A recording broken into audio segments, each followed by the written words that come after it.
하나님 오늘 예레미야 말씀을 갖고 일과 사명의 시리즈를 갖고 말씀을 전하고자 할 때 하나님께서 예레미야에게 두셨던 그 말씀을 종의 입술을 통해 잘 증거될 수 있도록 도와주십시오. 예수님의 이름으로 기도드렸습니다. 아멘. 오늘 일과 사명 시리즈 두 번째 시간입니다. 오늘 11절부터 16절까지는 환상에 대한 두 가지 환상의 환상이 나오죠. 첫 번째는 살구나무 가지에 관련된 환상과 두 번째는 끓는 가마에 대한 두 번째 환상으로 되어져 있습니다. 과연 하나님께서 예레미야에게 보여주시고 했던 이 환상의 의미가 뭘까요? 첫 번째는 이렇게 보시면 이 살구나무 환상 같은 경우는 바로 그 심판과, 살구나무 꿀나무는 바로 심판과 그 원인에 대한 설명을 하는 내용으로 나오고 있습니다. 그리고 17절부터 19절에서는 그런 공간에 유다 땅에 예언자를 파견해서 다시 한번 순종케 하고 또 건면케 하는, 그런 내가 다시 한번 구원하겠다라는 내용으로 구성되어졌습니다. 그래서 오늘 두 가지 환상을 통해서 조금 더 집중적으로 알아보도록 하겠습니다. 근데 오늘 이 환상을 설명하기 전에 우리 공통적으로 우리 11절 한번 보시겠까요? 11절 보시게 되면 가장 먼저 보여줬던 것이 뭐냐면 여호와의 말씀이 또 내게 임하여 이르시되 라고 이렇게 얘기를 합니다. 그리고 또 보시면 13절에 보시면 꿀른 가마를 이야기할 때도 여호와의 말씀이 다시 내게 임하니라 이르시되 라고 이야기를 하죠. 하나님께서 하나님의 일을 감당하실 때 사람을 통해서 일을 하시고 또 하나님은 특별히 말씀을 통해서 일을 하십니다. 그래서 지금 먼저 말씀이 우리 가운데 보여졌던 거죠. 그래서 지금 청각뿐만 아니라 이 시각을 통해서도 지금 하나님의 말씀이 계시되지만, 그러나 중요한 것은 환상 자체보다는 이런 환상을 해석해주는 그분의 말씀에 주목하도록 우리가 이 부분들을 알아야 됩니다. 왜냐하면 환상 자체에 집중하다 보면은 하나님께서 어떤 말씀을 하시는지의 해석에 대해서 집중하지 않는 부분이 있기 때문에 그 말씀에 주목하는 것이 중요하기에 여호와의 말씀이 또 내게 임하니라 라고 이렇게 이야기를 합니다. 우리 일상에도 마찬가지죠. 우리 모든 일상 가운데 뭐라고 해석이 있겠지만 말씀이 무엇으로 말씀하시는지에 대해서 이야기하는 기준을 갖고 가는 것은 너무나 중요합니다.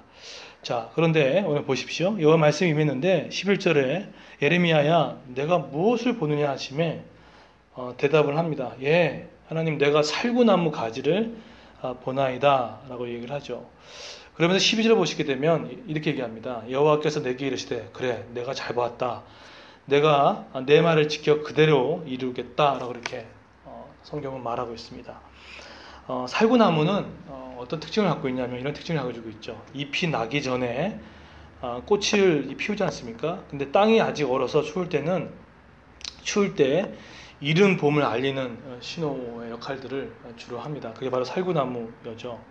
결국은 이 살구나무를 통해서 지금 하나님께서 예레미야에게 하시고 싶은 말씀은 뭐냐면 유다 땅을 향해서 장래에 대한 기대에 대해서 약속의 꽃으로 이렇게 말하고 있다는 거예요. 여러분 그 살구나무가 히브리어로 샤케드라고 하죠.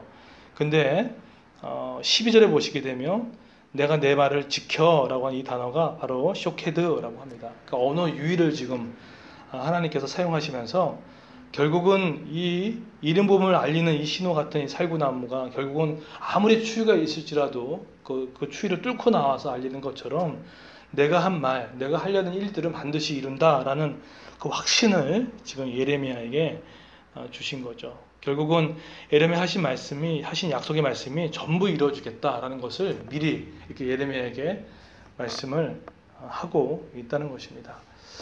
그렇습니다. 하나님께서 우리 성경 말씀을 통해서 주신 말씀은 처음에는 우리가 반신반의로 느껴지고 정말 이럴까 또 시대에 뒤처지 못한 느낌들을 받을 때가 종종 있지만 하나님 말씀은 진리이기에 과거와 현재와 또 미래의 모든 말씀들은 우리의 내 삶에 반드시 이루어지고 성취해 나가는 것들을 경험하게 됩니다. 종종 그런 말들을 하거든요. 그때는 이 말씀의 의미가 이건 잘 몰랐지만 내가 나이 먹고 들다 보니까 이 말씀이 정말 진리더라. 정말 진리구나라는 것을 느끼는 고백을 할 때가 많이 있는데 그렇습니다. 하나님의 말씀은 때와 시기와 상관없이 진리이기에 지금도 우리의 삶에 굵은 줄기로 우리의 기준이 되어지고 평가가 되어진다는 것이겠죠. 그래서 지금 내가 내 삶을 살아가면서 여러 가지 평가를 내리고 기준을 삼고 선택을 내릴 때 말씀이 어떻게 말하느냐에 따라서 움직이지 않으면 그것은 말씀의 사람이 아닌 거죠. 그래서 우리의 모든 삶에 말씀의 주석을 달아야 됩니다. 이게 과연 말씀 앞에서 맞는지, 또 그 말씀 앞에서 이게 옳은지, 또 틀리지 않는지에 대해서 찾아보고, 또 알아보고, 또 듣게 하고 하는 것이 중요한 기준임을 알 수가 있습니다. 왜냐하면 하나님의 말씀은 반드시 이루어진다라는 것을 알 수 있기 때문인 거죠. 자, 그리고 두 번째 환상을 볼까요? 두 번째 환상을 보면은 약간 조금 좀 엄하게 이제 얘기를 하십니다. 두 번째 환상을 보면 13절에 보시면 한번 다 같이 읽어볼까요? 네, 시작. 여호와의 말씀이 다시 내게 임하니라. 이르시되 내가 무엇을 보느냐? 대답하되 끓는 가마를 보나이다. 그 윗면이 북에서부터 기울어져 있느니라. 예, 가마 자체 뭐 별다른 거 없죠. 그런데 그것이 끓는 가마라는 거예요. 그러니까 뭔가 지금 어떤 화가 있을 것 같은 그런 뉘앙스를 좀 주지 않습니까? 그런데 하나님께서 구체적으로 그 기울기의 그런 위치를 설명해 줍니다. 어디서부터 휘어졌죠? 그 윗면이 북에서부터 기울어졌다라고 이렇게 얘기를 합니다. 그러고 나서 14절, 15절 보면은 북방, 그 다음에 15절에도 북방 왕국들을 계속 겹쳐서 지금 단어를 설명을 하고 있죠. 결국 이 위치와 방향을 보면은 북에서부터 기울어졌다 있다고 얘기를 하고 북에서 남쪽으로 기울어졌던 현상들을 지금 설명을 하고 있습니다. 이 얘기는 뭘까요? 이 얘기는 그 예레미야 25장에 가게 되면 이 환상이 누구를 말하고 있는지를 정확하게 얘기하고 있습니다. 바로 누구냐면 바벨론을 얘기합니다. 당시 유다는 친애굽 정책을 사용했거든요. 그러다 보니까 하나님을 우선순위 여기지 않고 하나님과의 관계가 약해지고 친애굽 정책으로 말미암아 하나님께서 북방 민족을 세워서 지금 끓는 가마를 통해 멸하겠다라는 것 환상을 보여주겠다는 거예요. 그러니까 정확히 말하면 이 끓는 가마의 환상은 바로 바벨론, 그리고 그 북은 바로 바벨론을 뜻합니다. 결국 어떻게 됐죠? 나중에 친애굽 정책을 썼던 하나님 믿는 유다는 70년 동안 끌려가는 국치를 당하게 됩니다. 그래서 그 원인을 얘기도 하고 있죠. 16절 보십시오. 하나님께서 다른 것에 대해서 집중하지 못할 때 분명한 기준이 있는 것 같아요. 16절 한번 읽어볼까요? 그 원인입니다. 너희들이 왜 이 끓는 가마가 너희들에게 임하게 되는지 16절 읽겠습니다. 시작.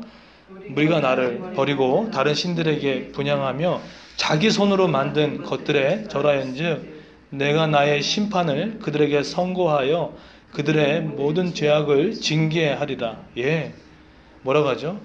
원인이 중요합니다. 무리가 이스라엘 백성 유다 땅이 나를 버렸다고 얘기합니다. 그리고 뭐라고 하죠? 다른 신들에게 분향하고, 근데 그 신들이 누가 만든 신입니까? 자기 손으로 만든 것들이라고 얘기를 하고 있어요.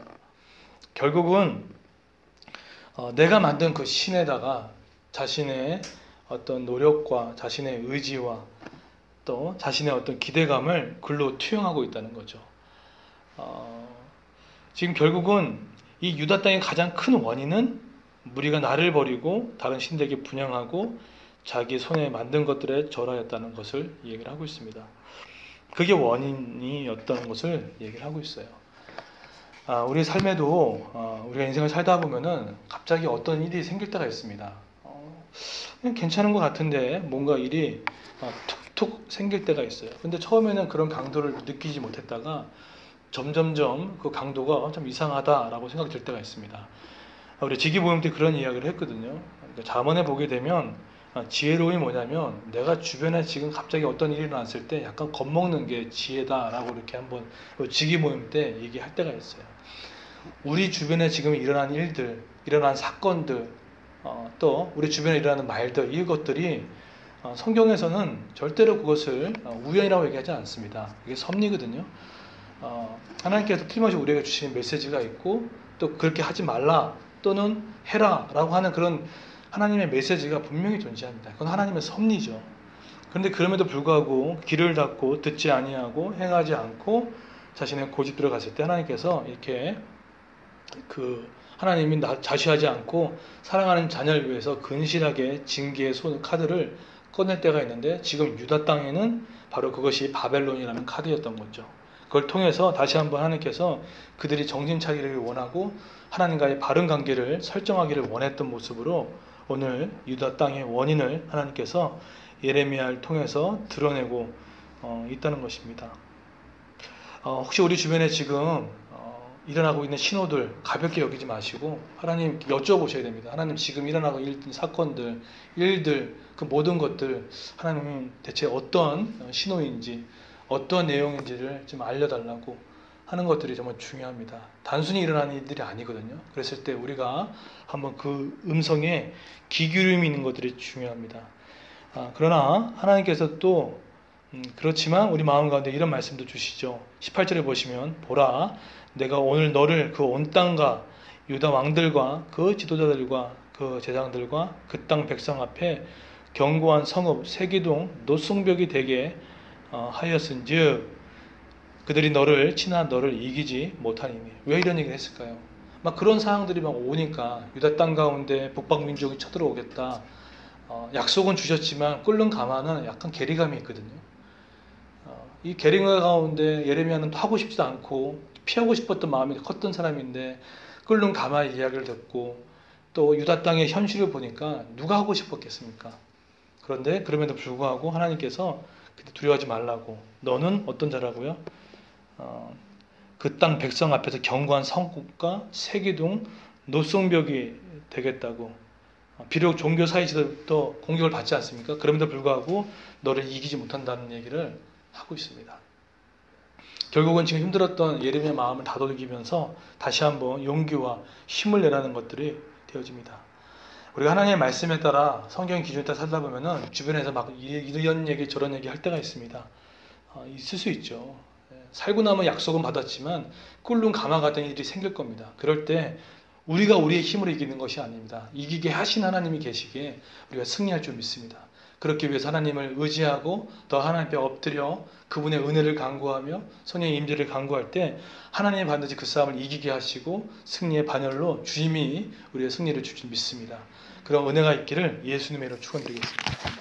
이제 다 같이 한번